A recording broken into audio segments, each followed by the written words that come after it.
One of the most hotly contested areas in workers' compensation today is over the certifications of maximum medical improvement and impairment ratings. Traditionally, all you had to do was file a DWC 32 requesting a designated doctor or request a hearing, and then you never had problems with any deadlines. However, things have changed. Matt, what's changed in reference to disputing certifications of maximum medical improvement? Well, you're going to get your impairment rating from one of 4 different doctors. It might be your treating doctor or a referral from your treating doctor. It could be the state-appointed designated doctor or even the insurance company's doctor that we call an RME for a required medical examiner. When one of those doctors determines that you've reached maximum medical improvement, they're going to fill out form DWC 69, and we'll provide a link to it in the comments below so you can take a look at it, and you'll be able to recognize it and understand it when it comes in the mail, because you want to be prepared. So you'll get the DWC 69 in the mail, and once that happens, you're going to no longer be eligible for temporary income benefits to cover your lost wages. You're going to then begin to get impairment income benefits if you're owed anything. And so if you disagree with that, how do you dispute it?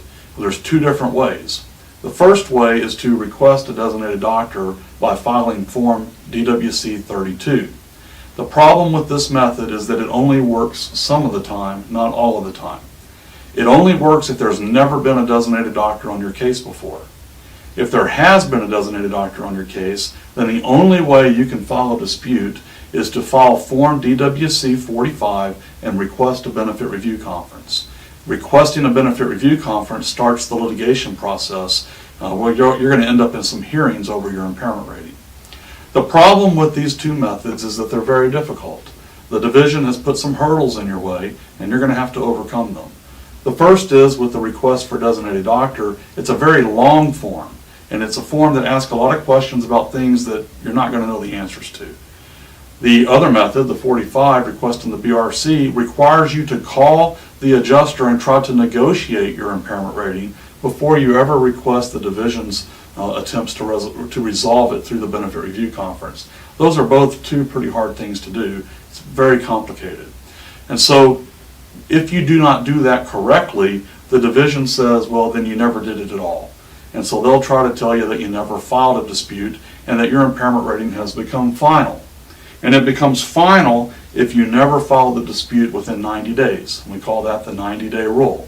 Once you receive the DWC 69 in the mail, you have 90 days to file the dispute, or it's final and they'll try to tell you that you can't do anything about it.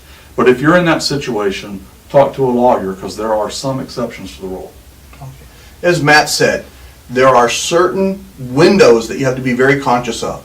And the certification of maximum medical improvement along with the impairment rating is one of the most important. You only have 90 days from the date that they can establish that you received the certification. With that, not only do you have to dispute that certification from the doctor, you have to get an alternative certification and have it ready when you talk with the insurance carrier to see if they'll agree with your doctor before you request the benefit review conference. So there's a lot of very finite things that you have to do in a very limited amount of time. So always make sure you're conscious of when you receive any certification of maximum medical improvement, because it could very strongly affect the type of benefits you receive.